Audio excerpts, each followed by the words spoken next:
And we'll see Michael Jordan gets sucked into a parallel dimension, and he has to save people and beat up bad guys with his basketball. Yeah. Phantom 2040. Beat him up starting an obscure character called the Phantom. I think I saw a TV series of him back when I was a kid. It's actually pretty good. Has some really good platforming levels, so I would recommend it. Judge Dredd. A lot of people will agree with me, but I actually did like this Stallone movie. It's over the top and crazy, but as an action movie, it's cool. And so is the game. The game's also cool. You start as Judge Dredd and you follow events in the movie. So, also recommend it. The Legend of Zelda, A Link to the Past, a classic game in the series. My favorite of all time is still Ocarina of Time, followed by Twilight Princess, and then this one. This one just, story-wise, it was incredible. Graphic-wise, it was awesome. You know, if you have a Super Nintendo, or, you know, if you want to download it for the Virtual Console, do it, because Zelda games are always cool. Lethal Enforcers. Unfortunately, I don't have the gun that came with this. I haven't tried using it with the Super Scope. If it works, someone let me know. But it's a light gun game. Soul Blazer, an action RPG by the good people of Enix. I really dug it. It's actually really cool. Super Ghosts and Ghosts, not as hard as the Nintendo version, but still incredibly punishing. I think the worst offender is the one that came out for the PSP. That one is just hard. I can't beat this one. And this one I got as far as where you think you beat the end, and then they send you back, and I can't do the second run. RoboCop vs. Terminator. It sounds like an interesting concept. Two machines fighting off. It's a cool game. It's not that hard. The graphics still hold up. Just something about it. It's cool, but it doesn't engage you as much.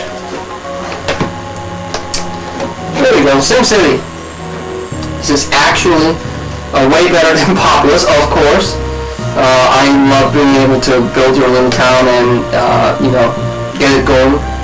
So, I like it a lot. I like it a lot more than the PC versions, actually.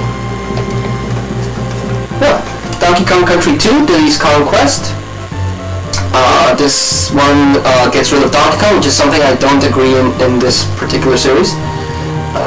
But Diddy Kong does a good job of playing and introduces Dixie Kong. The two of them actually do make a good combination, making up for the brute strength of Donkey Kong, who got abducted again. I guess that's why I don't like the third one that much, because they got rid of Donkey Kong in this one, so okay. But then they got rid of Donkey Kong and Diddy Kong, and that just does not work. But that's still an awesome game. Mystical Ninja. This is part of the Goemon series. I don't know why Konami doesn't keep this up. The games are based in an alternate reality Japan, but they're weird. They're incredibly weird, but they're really good. I only own the one that came out on Game Boy, this one, and the two that came out for 64. Like, no, I only own one that came out, Goemon's Great Adventure. Still trying to track down the first one. But it's a really cool series, like I said. It's over the top, it's crazy, it's insane, but it's really fun. One of those games that I don't know why they don't continue. Final Fantasy Mystic Quest. Already talked about this in my Games Conquered video. So yeah. Battle Clash, Super Scope compatible game. It's a first-person shooter that uses the gun. Illusion of Gaia, a really cool action RPG for the Super Nintendo. It's the sequel actually to Soul Blazer, so you know if you have Soul Blazer, you gotta get this one. It's not necessarily to follow the story, but Teenage Mutant Ninja Turtles Tournament Fighter, awesome game. It doesn't have that many characters; it only has a very limited amount of characters. But you know, it's the Turtles in a fighting game. They followed the concept on the GameCube, and then again on the Wii. This is the one that started it, so it's really cool. Kirby Superstar 8. Like I said, all Kirby games are gold, and this one is not the exception. It has 8 minigames starring Kirby. Really cool. If you can't find it on the Super Nintendo, you can find it on the DS with some enhancements, but I will also suggest getting both. Battletoads and Double Dragon. I think I talked about this one when I picked it up in my collection pickup video. It's a crossover between Battletoads and Double Dragon, and it's a really interesting beat 'em up. I don't know if this version is better than the one that came out on Nintendo.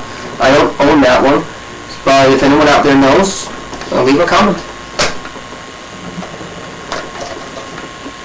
Ys Wanderer from Ys 3, I'm sorry. It's an interesting RPG game. I haven't gotten much into this, but what I've played I liked. It's cool. Super Return of the Jedi. This is the third of the Super Star Wars trilogy. I'm still missing The Empire Strikes Back. But like I said, really cool games, really cool graphics. Just incredibly difficult. Saturday Night Slam Masters. Again, also talked about this one. I've had more time to play with it, and it's awesome. It's very limited in the number of characters you can use, but it's still pretty cool. Todion. Also talked about this when I picked it up. Really cool mech game. You can switch, like I said, between 3 characters, level them up. Finding it's really hard to get through with the game. I think I'll change my strategy. I think I'll level up all the characters first before I go any further. But really cool game. And this one's fairly new. I haven't shown this off, but it's my one and only boxed Super Nintendo game. And it's Spawn by Acclaim. It follows the Spawn character created by Todd McFarlane.